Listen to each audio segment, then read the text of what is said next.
You're listening to Critical Mass Radio. Now, it's our turn. Why was Hillsborough successful while other issues have been unsuccessful?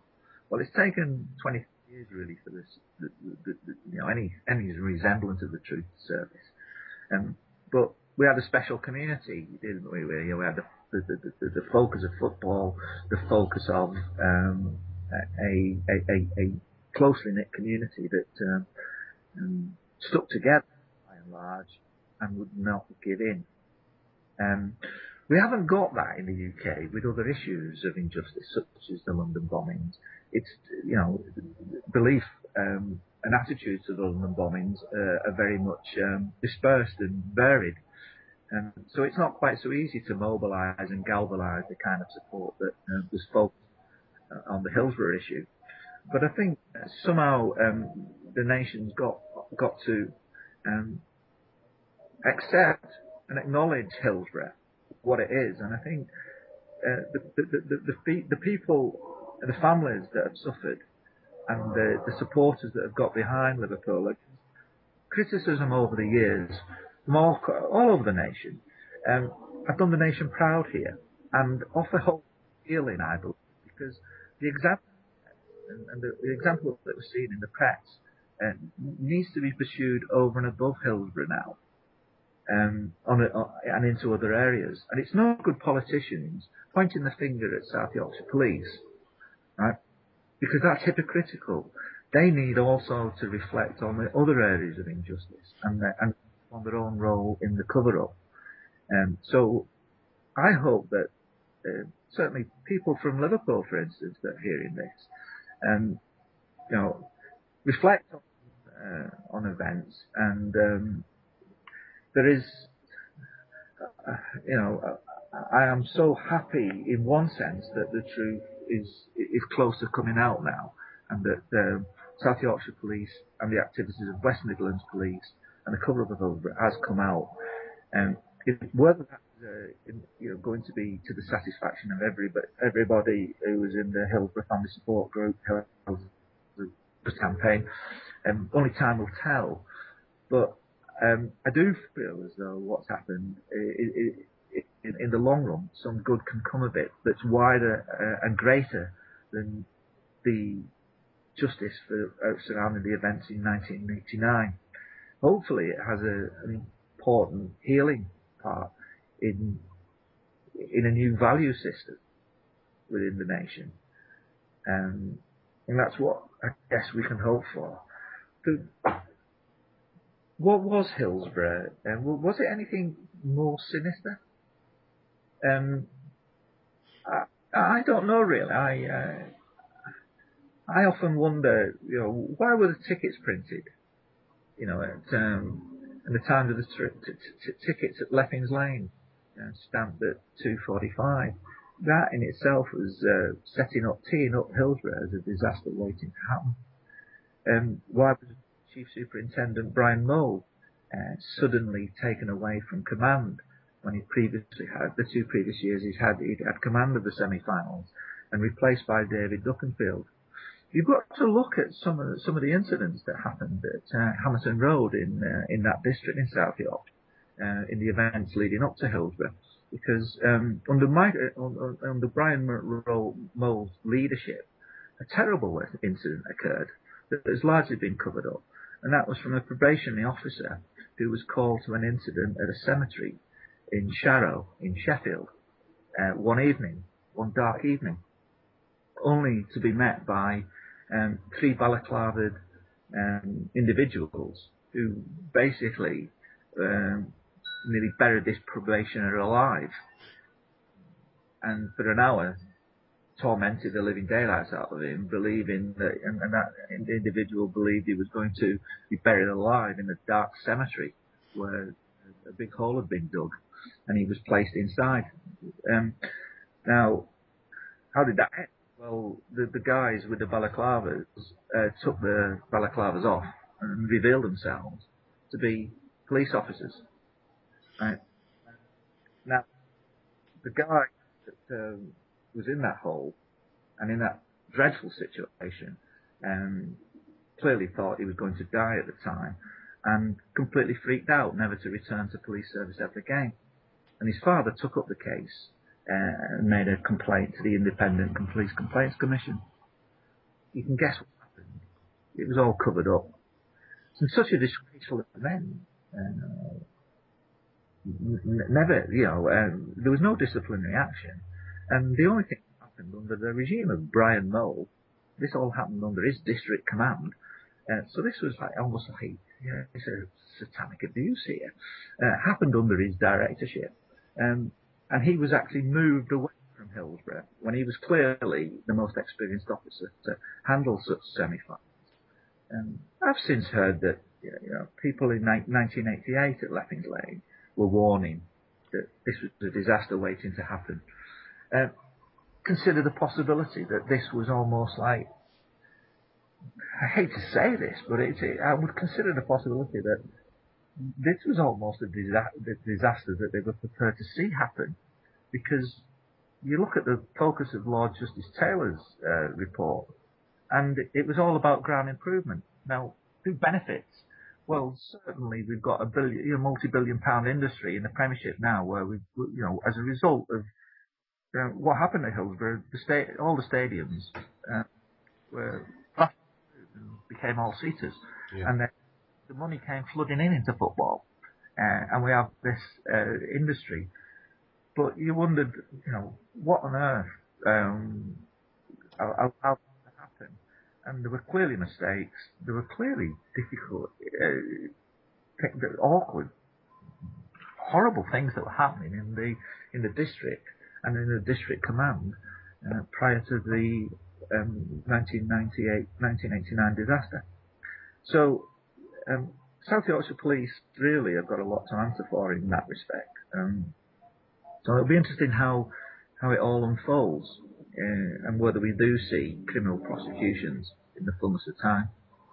And it'll be interesting to track how the nation responds on other issues of truth on the back of Hillsborough being exposed for what it, hopefully to some degree to the appeasement of the families that at least in pursuing truth feel as though they may well have had close to the truth now.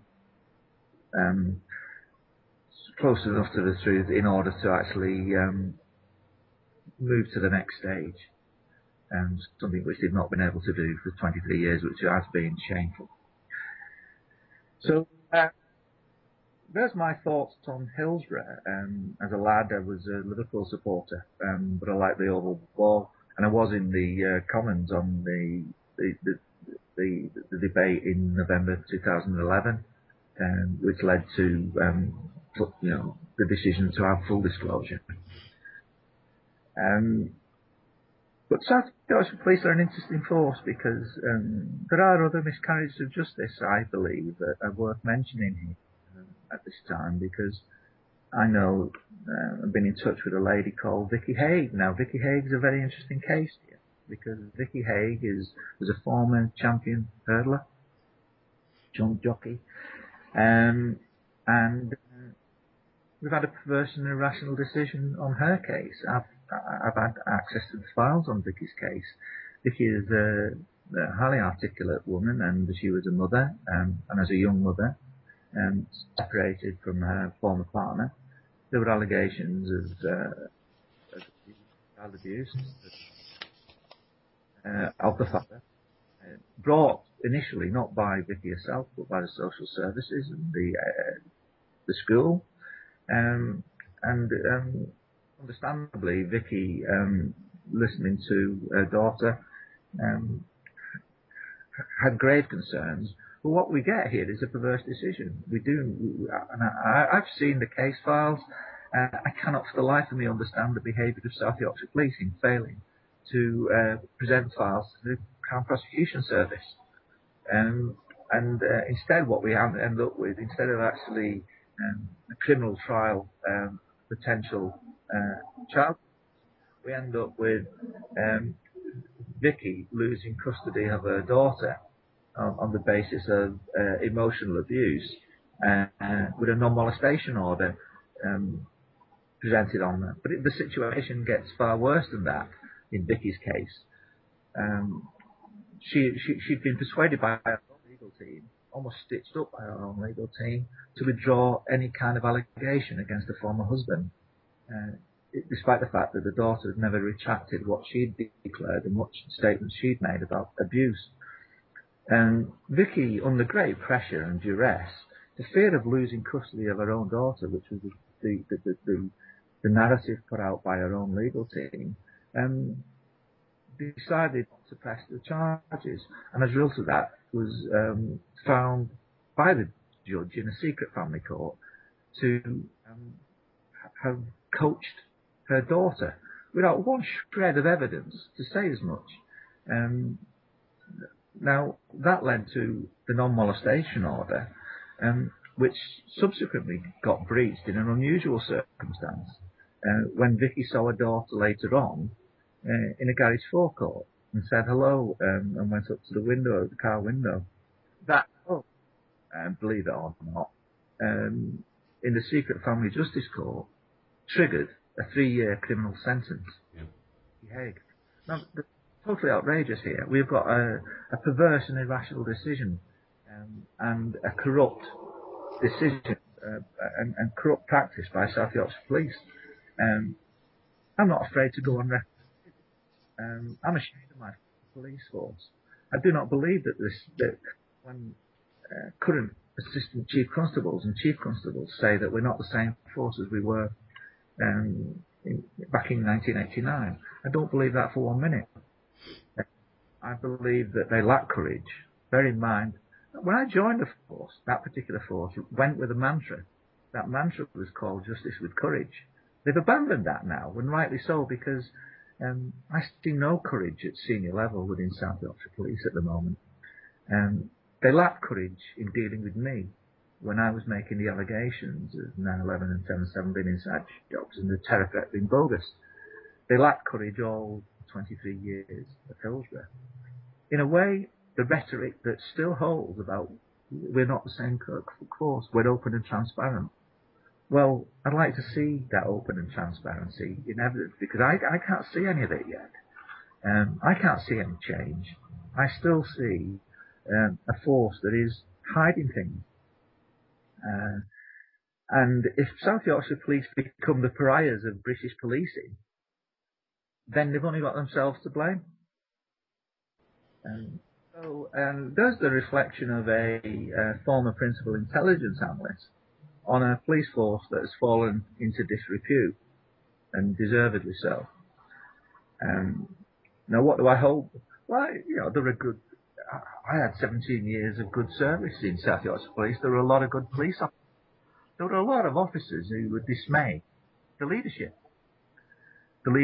was so in charge, like many police forces now, showing signs of adhering to the common purpose agenda.